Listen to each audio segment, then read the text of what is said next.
Page पर जुड़ने के लिए सभी साथियों का धन्यवाद। आज हमें गाजीपुर बॉर्डर पर और गाजीपुर बॉर्डर पर बंगाल चुनाव के बाद उत्तर प्रदेश में जो पंचायत चुनाव हुए हैं और पंचायत चुनाव में जो किसान आंदोलन का स्पष्ट असर देखने को मिला है, उस पर राकेश टिकैत जी की प्रतिक्रिया जानना बहुत ही आवश्यक है। आज आपको अवगत कराते हैं राकेश टिकैत जी से, और जो बंगाल में जिस तरह से बहुमत मिला है ममता बनर्जी को, और उसके बाद दूसरा जो झटका उत्तर प्रदेश के पंचायत चुनाव में लगा है, भारतीय जनता पार्टी अगर दलीय स्थिति में देखे तो खिसक कर दूसरे नंबर पर आई है सत्ता में रहते हुए भी। इन पर राकेश टिकैत जी हमारे साथ हैं। अब हम राकेश टिकैत जी से जानते हैं कि क्या कहना चाहेंगे। जी टिकैत साहब, जो बंगाल में जो हुआ वो पूरे देश की एक नाराजगी थी। वो किसानों की नाराजगी थी, देश के नौजवान की नाराजगी थी, जो देश का दलित है, देश का आम वर्ग है, देश का किसान है, ये पूर्ण रूप से उसकी नाराजगी थी। और जो संयुक्त मोर्चे के लोग वहाँ पे गांव-गांव गए और उन्होंने वहाँ पे मेहनत करी, तो उसका रंग वो दिखा। वहाँ पे बीजेपी को हार हुई और वहाँ पे जो ममता बनर्जी है उसकी वहाँ पे जीत हुई। तो ये एक किस्म से संयुक्त मोर्चे की, किसान की और देश की आम जनता की जीत वहाँ पे है। यही हाल उत्तर प्रदेश के चुनाव में रहा, जो पंचायत के चुनाव है या प्रधानी के चुनाव है, उसमें भी यही है कि बहुत करारी हार बीजेपी की हुई है और बहुत जगह धोखाधड़ी से इन्होंने अपने लोग जिताए। पूरा पुलिस प्रशासन का पूरा मिसयूज करा गया, लोगों को जबरदस्ती हराया गया। जो जीते हुए कैंडिडेट थे उनको हराने का काम करा गया। उसके बावजूद भी बहुत बुरी हालात है। आज अब ये जिला पंचायत के जो अध्यक्ष बनेंगे, इसमें पूरे विपक्ष को एक होना चाहिए। विपक्ष एक होगा तो इनको आप मात दे सकते हो। अगर विपक्ष एक नहीं होगा तो ये फिर हावी होंगे और पूरा जो इनका पुलिस फोर्स है, जो इनको एसओज हैं, जो थाने हैं, वे पूरा जिला पंचायत अध्यक्ष का चुनाव लड़वाने का काम करेंगे। तो लोगों को डरने की, घबराने की जरूरत नहीं है। सब लोग इकट्ठे होकर इनका मुकाबला अगर करोगे तो आप जिंदा रहोगे, नहीं तो ये जिला पंचायत अध्यक्ष अपने बनाएंगे। और कम वोट इनकी है उसके बावजूद भी ये बनावेंगे, क्योंकि पुलिस फोर्स इनके हाथ में है, तो इनका मुकाबला करना पड़ेगा। यहाँ पे धरना जो गाजीपुर पे है या पूरा दिल्ली के चारों तरफ है, ये धरने चले हुए हैं। और धरने ये जब तक चलेंगे जब तक भारत सरकार बातचीत नहीं करेगी, मसलों का समाधान नहीं करेगी, ये धरने हटेंगे नहीं यहाँ से। जिस तरह से बंगाल के बाद उत्तर प्रदेश में आप लोगों के स्पष्ट अपील भी नहीं थी, बस ये था कि भाई भारतीय जनता पार्टी को वोट ना दें, क्योंकि इसमें बहुत सारे लोग लड़ते हैं, संगठन के एक जगह से 4-4 लोग लड़ते हैं। उसके बावजूद भी किसान और मजदूरों ने ये दिखाया है कि भारतीय जनता पार्टी के खिलाफ वोट किया है। तो ये जो नाराजगी है धरातल पे, क्या सरकार इससे घबरा कर अब किसानों की मांगों को पूरा करने के लिए कोई कार्य करेगी, ऐसी कोई उम्मीद है? अब उम्मीद है कि सरकार अब बातचीत पे जरूर करेगी सरकार। और अगर सरकार बातचीत अब भी नहीं करेगी तो ये आंदोलन तो खत्म नहीं होते, आंदोलन तो चलते रहेंगे। क्योंकि देश की आज़ादी की जो लड़ाई थी उसके आंदोलन 90 वर्ष चले, तो किसान तो वापसी नहीं जाएगा। किसान तो लड़ाई लड़ेगा। और पूरे देश के हालात बहुत खराब है। पूरा देश को आधा देश इन्होंने बेच लिया। जो बड़ी बड़ी कंपनियां थी वे ये बेचने पर लगे हुए हैं और ये आम जनता को पता चल गया है सारा। नहीं तो जो आपने एक फिर वही कारपोरेट की बात आती है, आप बार बार इसको कहते हो, जिन कंपनियों को सरकार बेचना चाहती थी आज वही कंपनियां जीवनदायिनी साबित हुई हैं और उन्होंने जो उनके यहाँ पे ऑक्सीजन यूज होती थी उसको मेडिकल ऑक्सीजन में कन्वर्ट करके स्टील उद्योग ने, भेल ने और तमाम जो ऐसी कंपनियां थी जो बिकाऊ थी, जिनकी लिस्ट पे थी, आज वही ऑक्सीजन दे रही हैं। तो अगर सरकार के पास ये स्ट्रक्चर नहीं रहेगा तो हालात और खराब होंगे। और कोरोना पे आप सरकार का किस तरह से फेलियर मानते हैं? कोरोना पे तो सरकार ही नहीं, सरकार ने तो हाथ खड़े कर दिए। इनके तो जो मंत्री हैं वे हॉस्पिटलों में जाके लेट गए, अपने आप को कोविड का वो दिखा के और क्वारंटाइन हो गए, वहाँ पे हॉस्पिटल ले लिए। बहुत ये भ्रष्टाचार हॉस्पिटल में हुआ। अब तो ये प्राइवेट हॉस्पिटल में इसमें ज़्यादा ये हुआ है।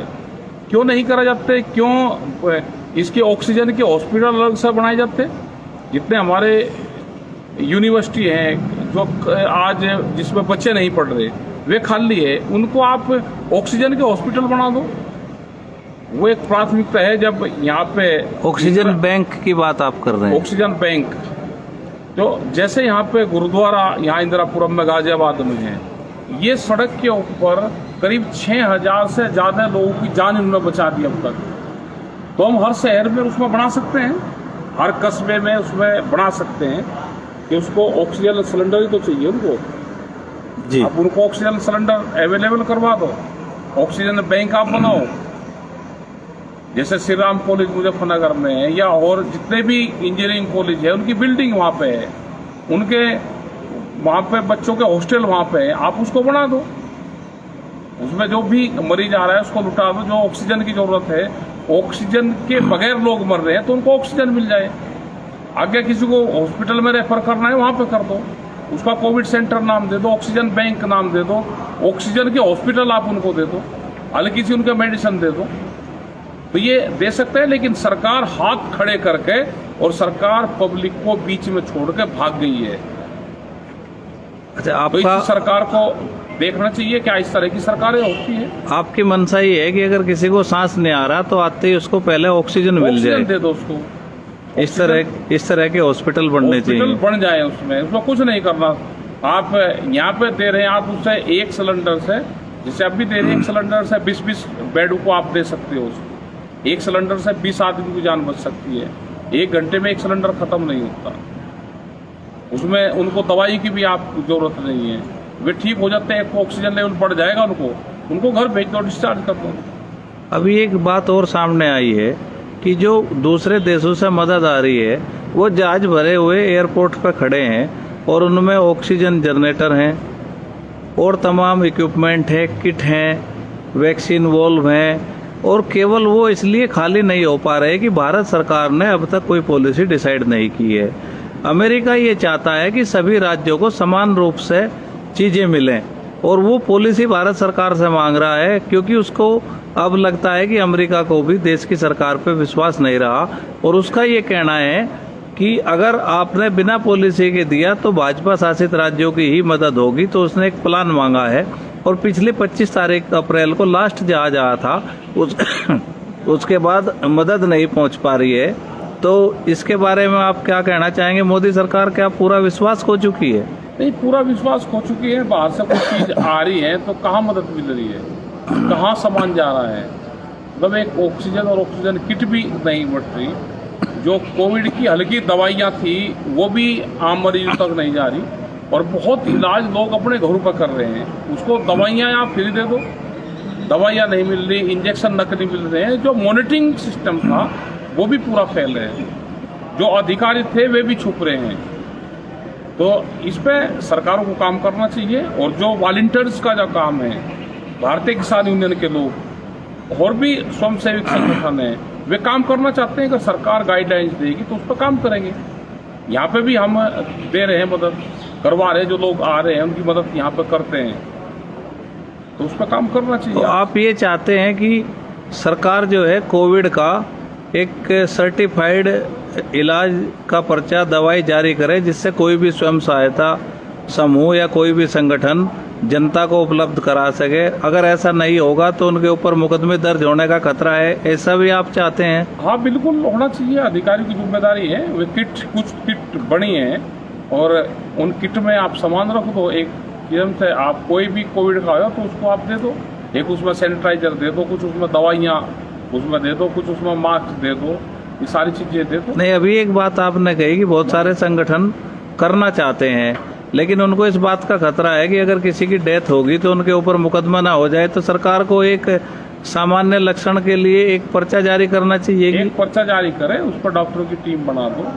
कोई मुकदमे नहीं कर रहा। आप अगर देखोगे और डॉक्टर अगर ठीक काम करें तो कोई वो नहीं कर रहा। एक बीमारी है, इस बीमारी से सब लोग उसमें मदद करेंगे। सब लोग, आज भी तो लोग मर रहे हैं। आप जितनी हेल्प कर सकते हैं डॉक्टर, वे हेल्प करें उसमें। सरकारी अधिकारी हैं, वे हेल्प करें उसमें। अंतर्राष्ट्रीय स्तर पर देखा जाए तो जो कोविड का रिकवरी रेट है वो 99% है, यानी कि 99% लोग ठीक हो सकते हैं। तो जिस बीमारी का रिकवरी रेट 99% हो, उसको महामारी की तरह से ट्रीट किया जाना, और जितनी मौतें हो रही हैं इसका मतलब ये है कि देश में कोई व्यवस्था ही नहीं थी, इसलिए लोग मर रहे हैं। व्यवस्था नहीं है, व्यवस्था नहीं, इसीलिए ज़्यादा डेथ हो रही है। और ज़्यादातर लोग ऑक्सीजन नहीं है, उससे लोगों की डेथ हो रही है। और आज भी उद्योगों पर बहुत ऑक्सीजन जा रही है। अब तो बंद करके उद्योगों की बंद करके और ऑक्सीजन वैसे देनी चाहिए। जी धन्यवाद। हमारे साथ थे राकेश टिकेत जी, और आज कोरोना बंगाल और उत्तर प्रदेश के पंचायत चुनाव पर जो बेबाकी से बात रखी है, आपसे आग्रह है कि इसको आगे तक पहुंचाएं, और जो देश में एक संकट है उस संकट में आप सब लोग जो है साथ दें। और आप भारतीय किसान यूनियन के लोगों से क्या अपील करते हैं जी? भारतीय किसान यूनियन के लोग ये हैं कि अपने खेत को देखें, अपने धरनों को देखें, और जो लोग आज बीमारी के उनकी मदद करें, और क्या क्या उनको दवाई है वो दवाई अवेलेबल उनको जरूर करवाएं। इसमें दान पुण्य भी करें। गरीब आदमी बीमार हो रहा है, उसके पास में पैसा नहीं है, तो उसकी भी मदद करें। आज ये ना करें कि मेरे पास में पैसा है, पड़ोसी का नहीं है। आज ये समझेगा अगर पड़ोसी बीमार है तो कल मैं भी होऊंगा, तो पड़ोसी का ठीक होना जरूरी है।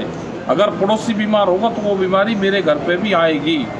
तो हम पड़ोसी को ठीक करें, अपने पैसे से ठीक करें, उसकी मदद करें हर संभव। और ये नहीं होगा तो आने वाले टाइम पे ये बीमारी ज़्यादा फैलेगी और इससे ज़्यादा लोगों की डेथ होगी। धन्यवाद।